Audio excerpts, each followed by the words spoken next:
할렐루야. 잘 오셨습니다. 하나님 말씀 보겠습니다. 이사야 62장 6절로 7절입니다. 이사야 62장 6절로 7절입니다.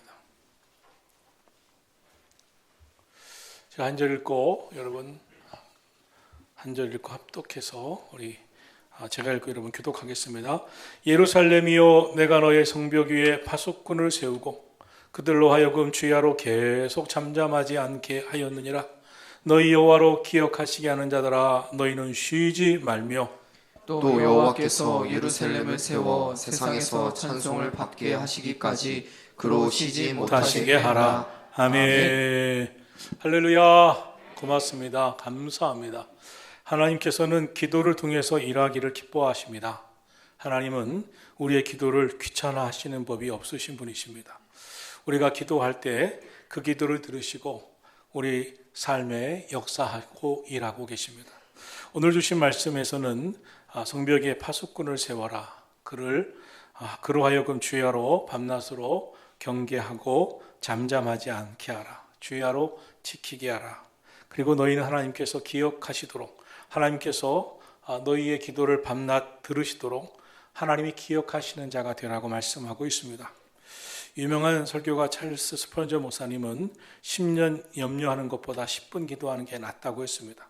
염려는 아무것도 이룰 수 없습니다. 그러나 기도는 하나님으로 역사하시게 한다는 것입니다. 기도에 능력이 있다는 것입니다. 그러므로 우리는 어떤 순간에도 기도의 자리를 놓치지 마시고 기도하는 성도들이 되기를 축복합니다. 이사야 62장 1절을 보면 하나님은 그 백성을 위해서 쉬지 않으시고 일하시는 분이라고 했습니다. 시편 121편은 하나님은 졸지도 아니하시고 주무시도 아니하시고 언제나 그 백성을 위해서 일하시는 하나님이라고 말씀했습니다. 또한 열왕기하 19장 31절도 그분의 열심은 끝이 없으시다. 우리가 측량조차 할 수 없는 분이라고 말씀했습니다. 그러므로 하나님을 가장 슬프게 하는 사람은 구하라 그러면 너에게 주실 것이다. 문을 두드려라 그러면 너에게 열리게 할 것이다 하신 하나님 앞에 기도하지 않아서 하나님께서 그를 위해서 일할 게 없게 하는, 그 사람을 위해서 하나님께서 하실 게 없게 하는 그 사람이야말로 하나님을 가장 슬프게 하는 자라고 하는 것입니다. 사무엘은 기도하기를 쉬는 것이 바로 죄라고 했습니다. 기도하는 것을 쉬는 것은 하나님을 슬프게 하는 겁니다. 우리가 기도하지 않는 것은 하나님을 평안하게 아무것도 하지 않게 해드리는 게 아니라 우리를 돕기를 원하신 하나님으로 하여금 역사하시지 못하게 하는 것입니다. 부모가 자녀를 보면서 안타까운 때가 있습니다. 부모가 길을 알기 때문에 길을 좀 알려주려고 하는데, 도와주고 싶은데 자녀가 고민만 하고 무슨 길을 알려주려고 하면 고집부리면서 싫다고, 내가 알아서 하겠다고, 고집대로 하겠다고 그러면서 점점 나쁜 길, 나빠져가는 삶을 선택하는 것을 보면 너무나 안타깝습니다. 부모를 신뢰하지 않고 부탁도 요청도 하지 않을 때 너무나 안타깝습니다. 만약 물에 빠져가는 자녀가 있다고 할 때 부모가 손을 내밀어서 붙잡기만 해, 붙잡으면 내가 잡아줄게, 도와줄게 하는데 자녀가 그 손을 잡지 않아, 내가 알아서 할 거야 하면서 점점 큰 물살에 떠내려가는 것을 보면 얼마나 안타깝겠습니까? 베드로가 복음을 전하다가 감옥에 gat혔습니다. 정말 초대교회 위기였습니다. 근데 예루살렘 교회는 모여서 합심해서 기도했습니다. 교회의 위기에 성도들이 모여서 합심해서 기도했습니다. 그때 하나님께서 일하기 시작하셨습니다. 지진이 일어났습니다. 옥문이 열렸습니다. 창고가 풀렸습니다. 천사를 보내셨습니다. 천사의 인도로 베드로가 나오게 되었습니다. 맹인 바디메오가 예수님께 부르짖었습니다. 예수님이 여리고로 들어가시는데 이 맹인 바디메오가 소리를 지릅니다. 나사렛 예수여, 나를 불쌍히 여기소서. 그때 예수님이 그 길을 걸어가시다가 더욱 큰 소리로 나사렛 예수여, 나를 불쌍히 여기소서라고 외치는 바디메오의 소리에 길을 멈추셨습니다. 그리고 돌아보셨습니다. 거기에 맹인 바디메오가 소리치면서 예수님을 찾고 있었습니다. 그를 내게로 데리고 오라. 그러면서 예수님이 물으십니다. 내 소원이 무엇이냐? 그때 보기를 원하나이다. 바디메오가 간구합니다. 그때 예수님이 내 소원대로 될지어다. 그리고 그대로 된 줄로 믿습니다. 만약 바디메오가 부르짖지 않았다면 예수님이 가던 길을 멈추셨겠어요? 도우실 수 있었겠어요? 하나님은 전지하시고 전능하셔서 다 하시는 하나님이시지만 하나님은 기도 없이 역사하시질 않습니다. 예레미야 33장을 말씀했습니다. 너는 내게 부르짖으라.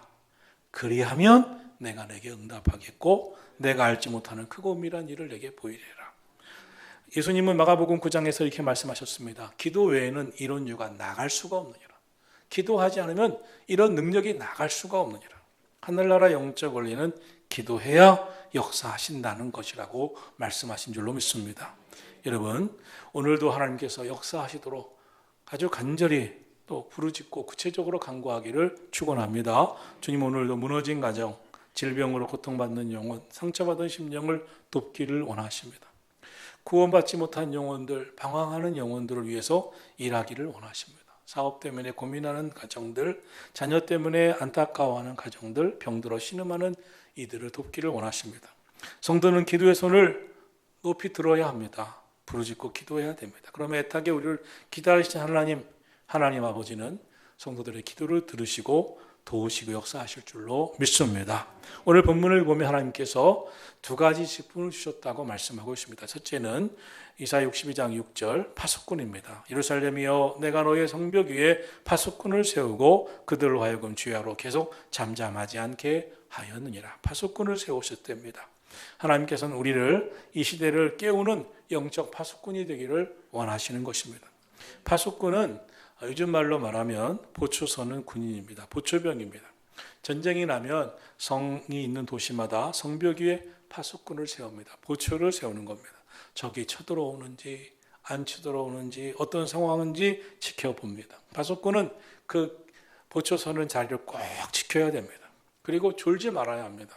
깨워서 주의하러 감시하고 조금만 문제가 있어도 잠잠하지 말고 외쳐야 됩니다. 보초가 그 자리를 떠나면 또 졸거나 자서 그 도성을 위험에 빠뜨리면 이 보초병은 큰 문제가 됩니다. 로마 제국 시대는 졸고 있는 파수꾼을 보면 즉시 사형에 처했다고 합니다. 우리는 하나님께서 세우신 영적 파수꾼입니다. 이 시대를 깨우고 기도할 영적 파수꾼. 이 시대에 여러분의 가정을 깨우는 영적 파수꾼. 그리고 주님의 몸된 성전을 위해 기도하는 영적 파수꾼. 여러분, 우리 영적 파수꾼처럼 깨어 기도하기를 축원합니다. 파수꾼은 위험이 오면 잠잠치 말아야 한다고 했습니다. 지켜보다가 적이 쳐들어오는 것 같으면 위험하다, 일어나라, 쳐들어온다 이렇게 외치는 것이죠. 성도들은 영적 파수꾼이 되어야 합니다. 밤이나 낮이나 영적으로 깨어서 악한 영이 역사하지 못하도록 부르짖고 하나님이 친히 역사하시도록 영적 파수꾼으로 우리는 밤낮 잠잠치 말고 기도하라고 하신 사명 우리가 꼭 기억하고 영적 파수꾼의 역할을 감당하는 저와 여러분이 되기를 축원합니다. 둘째로 여호와로 기억나게 하는 자의 직분입니다. 6절을 말씀합니다. 너희 여호와로 기억하시게 하는 자들아 너희는 쉬지 말고 또 여호와께서 예루살렘을 세워 세상에서 찬송을 받게 하시기까지 하나님으로 그로 쉬지 못하시게 하라 했습니다. 군대의 지휘관들에게는 그를 돕는 부관장교가 있습니다. 부관장교의 사명은 지휘관에게 오늘은 몇 시에 무슨 약속이 있습니다. 오늘은 무엇을 하셔야 합니다. 무슨 행사가 있습니다. 이렇게 준비를 해놨는데 이렇게 하셔야 됩니다. 기억나게 하는 사명이고 그리고 그 일을 잘 할 수 있도록 돕는 사명입니다. 큰 회사의 대표에게도 비서실장이 있습니다. 같은 역할이겠죠.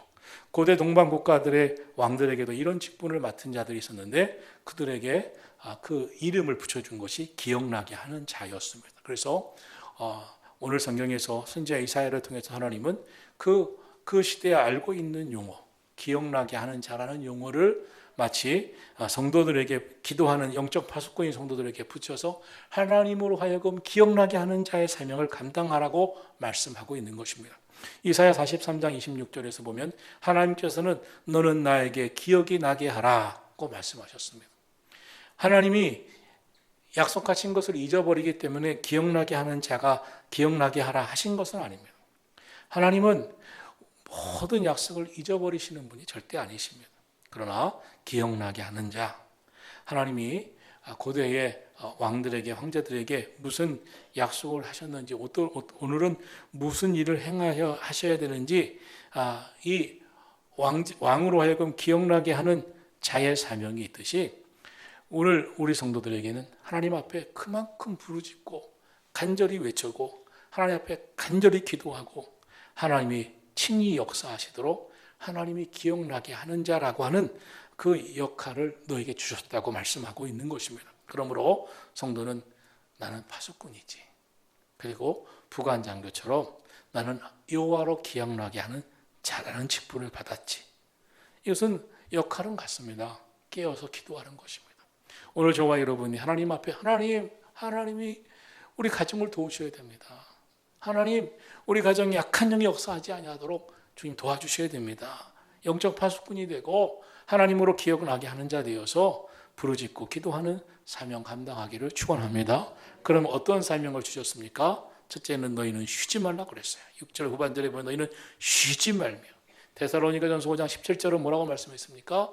쉬지 말고 기도하라. 여러분, 쉬지 말라는, 왜 쉬지 말라고 그랬어요? 쉬지 말고 외치되는 거예요. 쉬지 말고 부르짖으라는 거예요. 쉬지 말고 기도하라는 거예요. 둘째는 이렇게 말씀했습니다. 너희는 하나님으로 하여금 쉬지 못하시게 하라. 하나님이 쉬신다는 게 아닙니다. 하나님께서 역사하시도록 하라. 하나님이 쉬지 않고 역사하시도록 하라. 여러분, 성도들이 부르짖어 기도하는 것이 많으면 하나님 계속 역사하십니다. 계속. 하나님이 바쁘시고 힘든 것이 아니라 우리 표현에서, 우리 인간의 표현에서 와, 하나님 오늘도 쉬지 않고 역사해 주시네.